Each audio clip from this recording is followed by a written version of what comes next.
Good morning friends.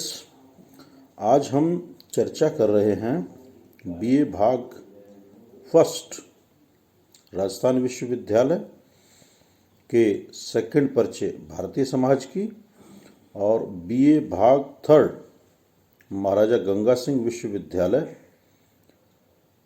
Bharatiya Samaj paper second में परिवार और परिवार के संदर्भ में अपनी ये 8वीं मुलाकात है। इससे पूर्व मैंने आपसे परिवार क्या है, परिवार का सामान्य अर्थ, परिभाषा, विशेषता, परिवार के प्रकार, संयुक्त परिवार का अर्थ, संयुक्त परिवार के प्रकार जैसे बिंदुओं पर विस्तार से चर्चा की। फिर संयुक्त परिवार के गुण दोष बताए। आज हम बात करेंगे संयुक्त परिवार में परिवर्तन लाने वाले कारक, factor responsible for the change in the joint family. आज हम उन कारकों को समझेंगे जो भारतीय सामाजिक व्यवस्था का एक मूल स्तंभ, मूल आधार रहे संयुक्त परिवार को कमजोर करने, तोड़ने, उसको परिवर्तित परिस्थितियों के साथ अपना स्वरूप बदलने के लिए उत्तरदायी रहे, उन कारकों की अब हम चर्चा करते हैं। परंपरागत भारतीय संयुक्त परिवार में अनेक परिवर्तन हुए और यह संक्रमण के काल से गुजर रहा है। नवीन परिस्थितियों के कारण संयुक्त परिवार में होने वाले परिवर्तनों को कुछ विद्वानों ने विघटन माना है तो कुछ ने इसे स्वरूप परिवर्तन कहा है। संयुक्त परिवार में परिवर्तन लाने वाले कारक निम्न हैं, इस प्रकार से हैं, जिनमें पहला है औद्योगिकरण, इंडस्ट्रियलाइजेशन। 18वीं शताब्दी में औद्योगिक क्रांति हुई। इस क्रांति से भारतीय समाज को परिचित कराने का श्रेय अंग्रेजियों को है। औद्योगिक आवश्यकताओं को पूरा करने के लिए देश में रेलों, सड़कों तथा यातायात एवं संदेश वाहन के साधनों का तीव्र विकास हुआ। नए नए व्यवसाय खुले तथा साथ ही ग्रामीण जो हमारे उद्योग थे, कुटीर उद्योग थे, वो नष्ट हुए। परिवार अब उत्पादन की इकाई नहीं रहा। लोग गांव छोड़कर काम की तलाश में शहरों में आने लगे। इससे परिवार की एकता टूटी तथा कृषि अर्थव्यवस्था का स्थान औद्योगिक एवं पूंजीवादी व्यवस्था ने ले लिया।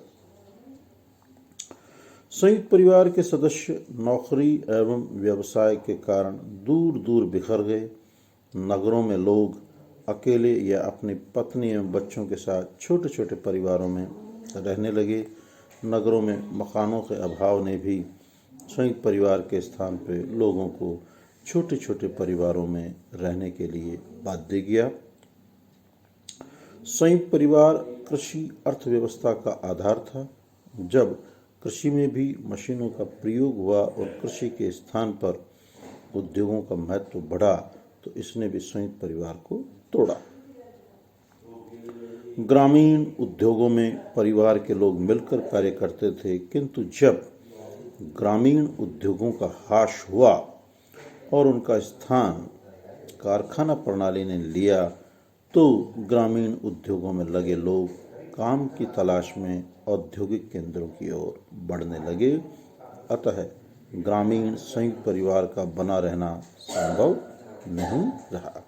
ये औद्योगिकरण का हमने ढांचा देखा कि किस प्रकार से औद्योगिक ताने बाने ने हमारी संयुक्त परिवार की व्यवस्था को छिन्न विच्छिन्न किया।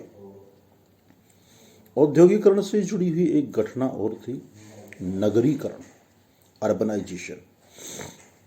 नगरीकरण की बात मैंने पूर्व में भी आपको बताई है कि लुई बर्थ का दिया हुआ ये कॉन्सेप्ट है। और नगरीकरण में क्या होता है कि जब ग्रामीण जनसंख्या गांव से नगरों की ओर आती है और नगरीय जीवन शैली को अपनाती है तो उसे हम क्या कहते हैं, नगरीकरण। अब इस नगरीकरण में क्या हुआ कि जहाँ ग्रामीण सामाजिक व्यवस्था में हमारे यहाँ धर्म समूह की प्रधानता थी, रक्त संबंधों की प्रधानता थी, नातेदारी की प्रधानता थी, वहाँ नगरीकरण में जब आए तो हमने नगरीय जीवन शैली को अपनाया। और नगरीय जीवन शैली में था व्यक्तिवाद, भौतिकवाद, touch and go, use and throw. जब इस तरह के कॉन्सेप्ट आ गए, इस तरह की विचारधाराएं आ गई, तो वहाँ संयुक्तता की जो हमारी विचारधारा थी वो कमज़ोर शिथिल हो गई और उसने भी संयुक्त परिवार को तोड़ने में अहम भूमिका निभाई। औद्योगिकरण एवं यातायात के नवीन साधनों ने शहरों को जन्म दिया। धीरे धीरे महानगर बने एवं नगरीय सभ्यता का उदय हुआ। नगर में विभिन्न विचारधाराएं, आदर्श तथा सामाजिक मूल्य पाए जाते हैं। नगरों के लोग नवीनता प्रिय, व्यक्तिवादी, भौतिकवादी एवं प्रगतिवादी दृष्टिकोण में विश्वास रखने वाले होते हैं। शहरी स्त्रियां स्वतंत्रता में अधिक विश्वास करती है और वे सास की दास्ता से मुक्ति चाहती है, इसलिए वे पति को एकाकी परिवार बनाकर रहने का आग्रह करती है। शहरों में मकानों के अधिक किराए एवं अभाव के कारण भी बड़े बड़े परिवारों का एक साथ रहना संभव नहीं हो पाता है। शहरों में व्यवसाय के बाहुल्य के कारण भी ग्रामीण लोग अपनी पत्नी तथा बच्चों को छोड़कर व्यवसाय की खोज में यहाँ आते हैं, जहाँ वे सामान्यतः अकेले या पत्नी बच्चों के सहित छोटे परिवार में रहते हैं। शहर का सामाजिक आर्थिक पर्यावरण ग्रामीण पर्यावरण की अपेक्षा अधिक गतिशील है। यहाँ व्यक्ति का अधिकतर समय पारिवारिक प्रभाव क्षेत्र के बाहर बीतता है, जिससे व्यक्ति स्वतंत्रता की भावना को प्रोत्साहन मिलता है। अब बात करेंगे तीसरे और महत्वपूर्ण फैक्टर, पाश्चात्य शिक्षा, सभ्यता एवं विचारधारा। जो पश्चिम की जो शिक्षा थी, पश्चिम का जो ताना बाना था,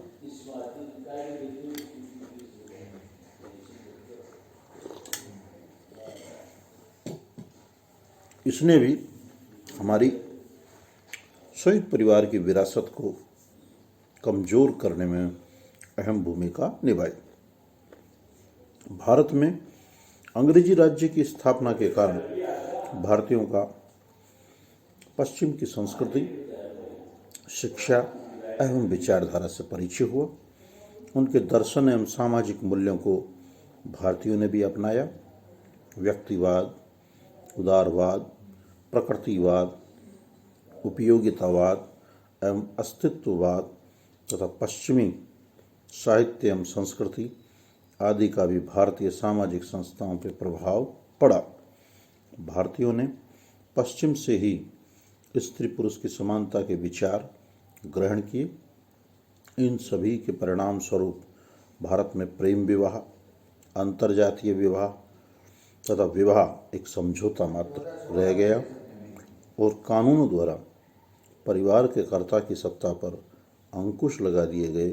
फलस्वरूप संयुक्त परिवार कमजोर, शिथिल एवं टूटने लगे।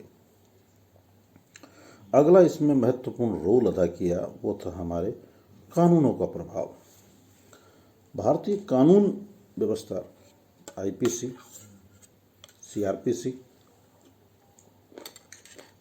अंग्रेजों की बड़ी महत्वपूर्ण देन है।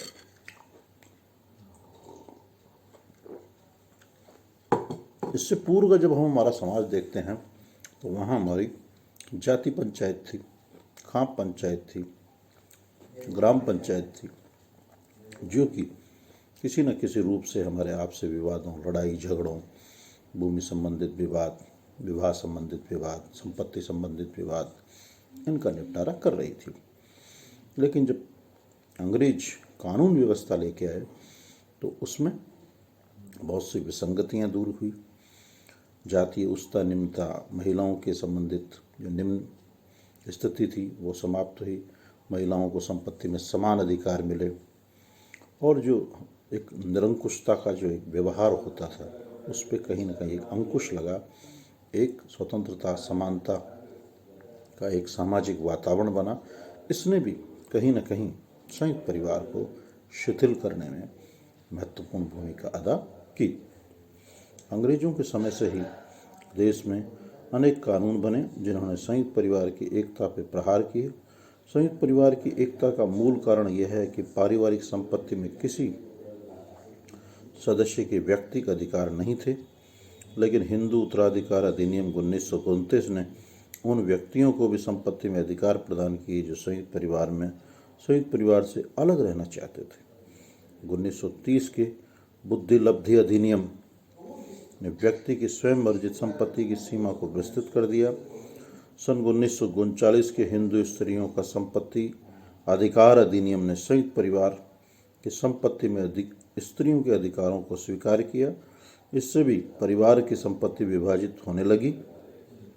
आयकर अधिनियम ने संयुक्त परिवार के विघटन को अधिक तीव्र कर दिया। आयकर से बचने के लिए भाई अपनी संपत्ति का बंटवारा कर लेते हैं। संयुक्त परिवार में सदस्यों की अधिकता का कारण था बाल विवाह, किंतु बाल विवाह निरोध अधिनियम 1929 ने बाल विवाह पर कानूनी रोक लगा दी। 1955 के हिंदू विवाह अधिनियम ने स्त्री पुरुष की विवाह विच्छेद के अधिकार प्रदान किए।